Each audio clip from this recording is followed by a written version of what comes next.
What's going on, guys? It's Greg here, aka NYPrepper.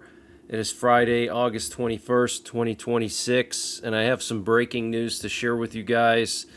Right now it is 14:54 Eastern Time here in the United States, and we have some major breaking news coming in from the Middle East and from Europe. And right now we have U.S. nuclear forces on high alert again. What you're looking at here is the flight paths of 3 U.S. nuclear war command and control planes up in the air and a doomsday plane up in the air as well. This is very unusual for what is considered to be peacetime, especially since Trump announced that they weren't going to do any more strikes on Iran and they were just going to use economic pressure. So I don't know what's going on, unless Trump is just lying and he's actually truly planning a surprise attack on Iran, because 3 nuclear war command and control planes airborne is wartime readiness. And you can see the doomsday plane left Barksdale Air Force Base, which is the home of Air Force Global Strike Command. That's where we have the headquarters for the air leg of our nuclear triad, and also for any kind of strategic bombing missions. That's the headquarters for that, and it's going up to Stratcom now, so something is definitely going on. And then last week we had a major nuclear war exercise, and then Sunday we had this encrypted data signal for all of Sunday into Monday morning, so something is brewing. It does look like Trump is planning a surprise attack based on what I'm seeing on Iran. And Russia has deployed a warship armed with cruise and hypersonic missiles near a German island in the Baltic Sea, according to the Telegraph. Wow. And U.S. intelligence has reported that Russia could attack NATO within the next few weeks, potentially through a limited strike on Poland or on one of the Baltic states. Wow. And for the first time in U.S. history, the national debt has surpassed $40 trillion, guys. That's under the Trump administration. The U.S. debt reached a record level. And Trump said that negotiating with Iran right now is a waste of time. And we're hearing that Iran is considering a distributed military strike on all U.S. economic interests in the region as a direct response to Trump's announced economic D-Day against Iran, per a source close to Iran's parliament speaker. Iran is reportedly preparing to conduct strikes on oil terminals across the Persian Gulf in response to Trump's economic D-Day sanctions.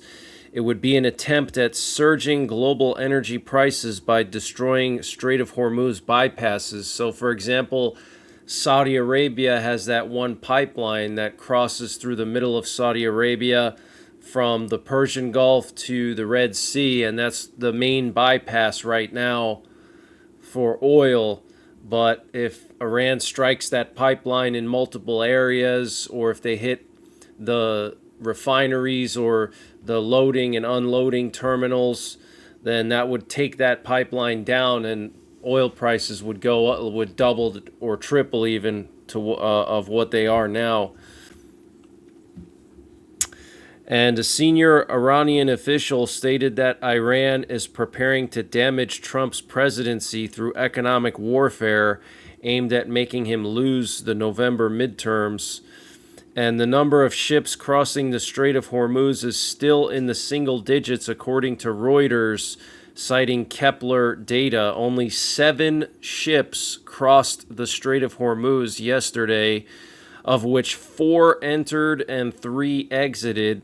Some used the route close to Iran, including a large gas carrier, and there were no very large crude oil carriers anywhere to be seen. So even out of those 7 ships, okay, just 7 ships, none of them were carrying oil, okay? They were carrying other commodities. Now, another thing nobody talks about is that a lot of commodities flow through the Strait of Hormuz, okay, or go through. So commodities like grain and different types of natural resources are shipped through the Strait of Hormuz. So this is not only going to affect our oil, but it's going to affect the price of everything, okay? So get ready to pay through your nose because of this failed war that Trump started. And we're hearing now that oil prices are at the highest they've been in a month. And Arabic sources say that Trump informed his team of the possibility of launching intense attacks on Iran if economic pressure fails.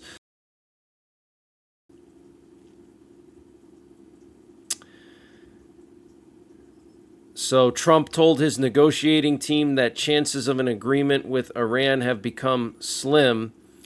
Trump ordered the freezing of negotiations with Iran for weeks, with the possibility of extending that freezing.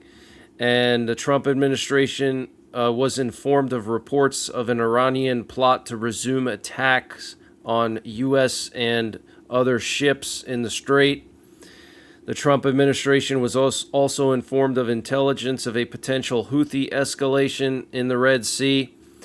And the Trump administration was also informed of intelligence on an Iranian plot for operations beyond targeting just ships. Okay, so things are escalating, guys. Even though it's quiet right now, it's the end of summer, school is starting. I know everybody's minds are on other things, but this is just getting started, okay?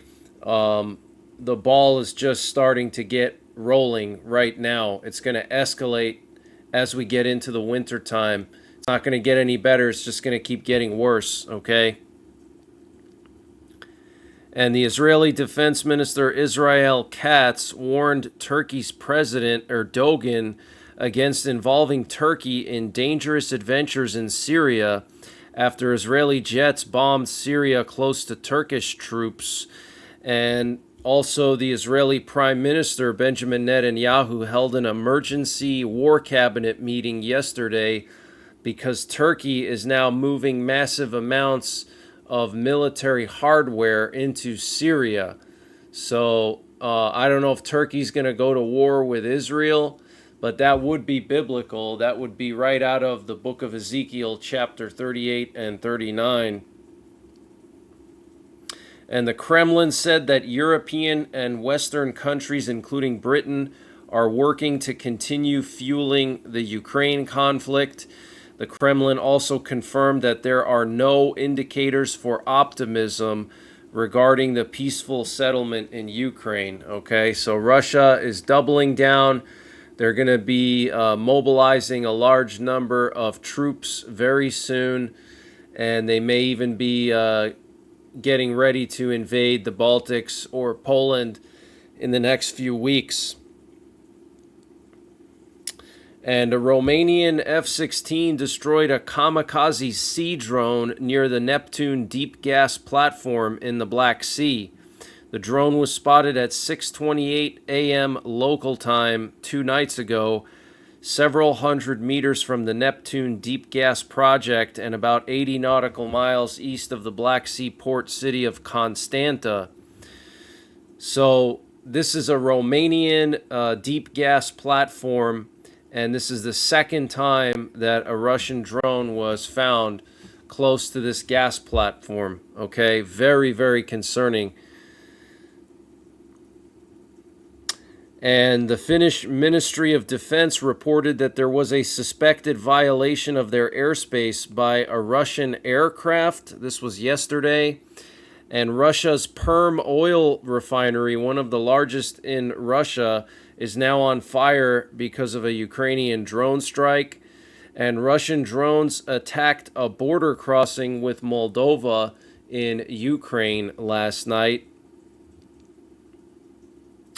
So the situation with Ukraine and NATO is escalating. Russia is now actively attacking NATO countries. Okay, drones in Latvia, violation of Finland's airspace, 2 kamikaze sea drones near a Romanian gas platform.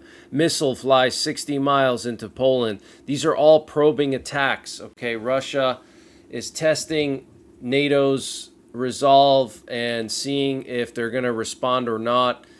And based on NATO's responses, Russia will either decide to invade or not invade. And it looks like they will probably invade because NATO so far has not responded properly.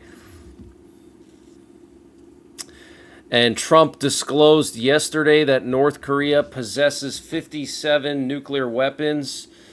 But what's interesting is that South Korea rebutted and said that actually North Korea has between 80 and 120 nuclear weapons. And interestingly, just a day after Trump announced that the joint military exercises with South Korea would be cut short by 6 days, Kim Jong-un ordered the test launch of 10 ballistic missiles off of North Korea. Okay, so Kim Jong-un is laughing at Trump, humiliating Trump. Trump is being humiliated by all these countries. Okay, we look like idiots. Trump does not look strong. He looks weak. Okay, bending over for Kim Jong-un. Kim Jong-un basically humiliating Trump by testing missiles. Literally just a day after Trump praised Kim Jong-un and said he's a great friend, he's a good guy. You know, we're going to cut back on the exercises. And then what does Kim Jong-un do? Test 10 missiles. Okay, so very, very concerning. And the Japanese Coast Guard did confirm that North Korea launched multiple ballistic missiles. And Reuters reported that the U.S. and South Korea are cutting the duration and scope of the Ulchi Freedom exercise following Trump's orders. The exercise, which began earlier this week, August 17th, will end today, or it probably already has ended. Otherwise, it would have gone all the way through the end of next week. The Allies are also scaling back some field maneuvers, with portions of the planned second phase reportedly being canceled, and some live fire training events either canceled or shifted to simulations. Wow. And also, by the way, some North Korean troops tried to cross into South Korea. So, yeah. And the U.S. Army is preparing to stand up a new Patriot Air Defense Battalion in Guam in October, adding another layer to the island's growing integrated air and missile defense network. The new 3rd Battalion, 43rd Air Defense Artillery Regiment will combine Patriot with indirect fire protection capability, giving Guam layered protection against ballistic missiles, cruise missiles, and drones. About 120 soldiers are already on the island, with the weapon systems expected to arrive over the coming months. The move is significant given Guam's role as a major U.S. air and naval hub in the Western Pacific and its vulnerability to Chinese ballistic cruise and hypersonic missile threats.